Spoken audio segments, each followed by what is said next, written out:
안녕하세요. 오늘은 아디포넥틴을 증가시키는 약물에 대해서 말씀드릴 텐데요. 주로 당뇨약과 심혈관계 질환 약물들에 대해서 연구가 되어 있죠. 그리고 그 외에 건강 보조적인 영양물질들에 대해서도 말씀드리겠습니다. 한강이 같이다. 네. 죄송합니다. 아디포넥틴은 이제 지난 시간에도 말씀드렸다시피 당구세포 모노사이트가 혈관 에피세포에 붙을 때 접착 분자 IKM1, VKM1 같은 게 작용하는데, 아디포넥틴은 여기서 NO를 증가시켜 가지고 이 NO가 접착 분자의 작용을 방지합니다. 그래서 당구세포가 혈관 에피세포에 붙어서 문제가 일으키는 것을 막을 수가 있고요. 그리고 마크로파지가 폼셀로 변화를 하죠. 이렇게 폼셀로 변화해 가지고 혈관 스무스 마슬에 상처를 내고 플라그를 형성할 수가 있게 되는데, 그 과정을 아디포넥틴이 또 차단을 합니다. 그런 아디포넥틴의 장점이 있죠. 근데 이것은 이제 혈행 개선을 시키는 거고, 아디포넥틴은 또한 두뇌에 대해서 인슐린 신호 전달 개선으로 인해서 도움이 되는 것이라고 봅니다. 두뇌에서 신경 세포체 그리고 두뇌의 미세혈관 등의 인슐린과 인슐린 수용체가 고밀도로 분포되어 있습니다. 이들 인슐린은 뉴런의 대사, 카테콜아민의 대사 등을 돕죠. 그런데 아디포넥틴은 인슐린 저항성이 생기지 않게 인슐린의 어떤 신호 전달을 개선을 합니다. 그래서 포도당과 지방산 대사를 돕고 항염증 작용, 그리고 저산소를 극복하고 ROS 감소, 그리고 신경염증을 억제함으로써 신경을 보호하고, 그래서 인지기능에 도움이 된다, 이렇게 보는 겁니다.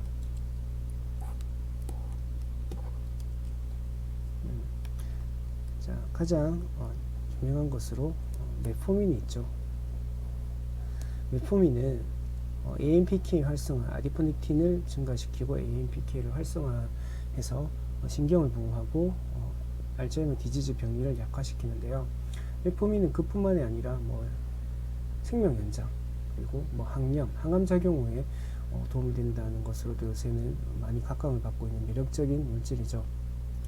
치아졸리딘 D1 유도체 같은 경우에는 로시글리타존과 피오글리타존이 유명하죠. 이들은 P8 감마 작용제로서 TNF 알파를 억제를 하고 프리패티 엑시드를 억제를 합니다. 그리고 근육의 어떤 인슐린 저항성도 감소시키죠. 아디포넥틴을 증가시켜서 신경염증을 막고, 그래서 알츠하이머 디지즈의 유익한 효과를 볼 수 있다고 합니다. 글루카곤 라이크 펩타이드 1은 신경보호 효과가 역시 아디포넥틴을 증가시킴으로써 있는데요. GLP-1 수용체는 음식 섭취와 체중 조절과 관련이 있죠. 근데 뇌에서는 해마와 심피질의 피라미드 뉴런에 이들이 문제가 생기면 정신 인지 기능이 다운되거든요. 이들의 널리 분포되어서 신경을 보호하고 신경 기능과 시냅스 전달에 중요한 역할을 한다고 합니다.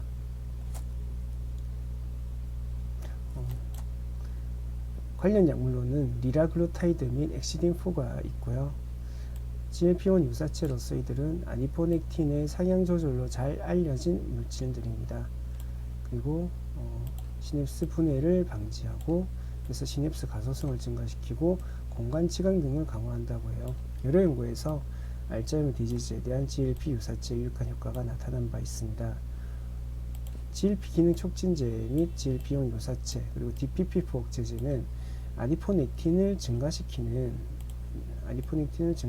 능력 때문에 알츠하이머 디지즈의 좋은 치료 후보가 될 수 있는데요. 특히 DPP-4 억제제 같은 경우 GLP-1의 분해를 방지를 한다고 해요. 그래서 역시 아디포넥틴을 증가시킵니다. 또 아디포넥틴을 증가시키는 약물로 이번에 심혈관계 질환 약물, 혈관, 혈압이나 또 고지혈증 약으로 주로 쓰이는 약물들이죠. 안지오텐신2 수용체 차단제 하니까 생각나는데, 안지오텐신2가 아까 모노사이트가 당구세포가 혈관 에피세포에 달라붙도록 자극을 하는 물질로서 TNF 알파를 말씀드렸는데, 안지오텐신2 또한 모노사이트가 이런 혈관 에피세포에 달라붙는 과정을 자극을 합니다. 어쨌든 안지오텐신2 수용체 차단제 또한 아디포넥틴을 증가시키고, 그래서 알츠하이머 디지즈와 관련된 인지 기능에 유익한 효과가 있다고 합니다. 안지오텐신 전환 요소 억제제 또한 ADA 진행 위험을 감소시킨다고 하는데요. 지금 소개드리는 당뇨약, 메포민, 치아졸리딘 디온기 물질, GLP-1 유사체, 안지오텐신 투성제 차단제, ACI 등이 이 약을 먹는다고 해가지고 치매가 낫는다든지 머리가 막 좋아진다든지 한다는 말은 없죠. 단지 이들을 먹음으로 인해서 대사질환에 도움되는 것으로 알려진 아디포넥틴이 증가되는데, 이들이 아디포넥틴이 두뇌 인지 기능의 개선에도 도움을 줄 수 있는 것으로 연구가 되고 있기 때문에 인지 기능 개선에도 유익한 효과를 줄 수 있으리라 이제 동물 실험이라든지 해서 나오고는 있죠. 하지만 이 약을 먹는다고 해서 머리가 막 좋아져요, 이거는 아닙니다. 하지만 인지 기능의 퇴화, 신경세포의 어떤 염증 방지에는 유익한 효과가 있으리라 기대할 수 있는 거죠.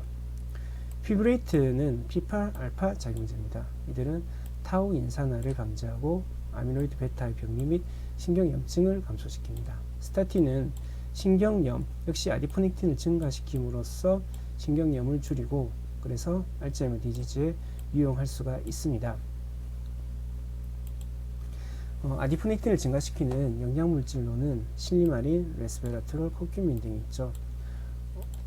실리마린, 레스베라트롤, 코큐민은 NF-카파비 억제하는 것으로도 기전이 NF-카파비를 억제를 하는 거죠. 오메가3도 그런데 특히 이 중에서 레스베라트롤과 코큐민 같은 경우에는 두뇌 인지 기능에 대한 연구가 많이 돼 있어요. 이들은 첫째 이제 미토콘드리아를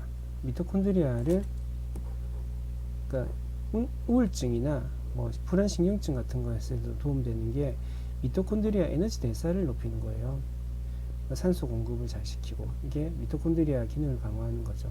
에너지 대사가 잘 되니까 우울증이나 정신 기능이 다운이 줄어든다는 거고, 역시 NF-카파비 같은 것을 억제하는 항염 작용을 통해서 신경 기능의 신경 퇴화를 방지를 하는 거죠.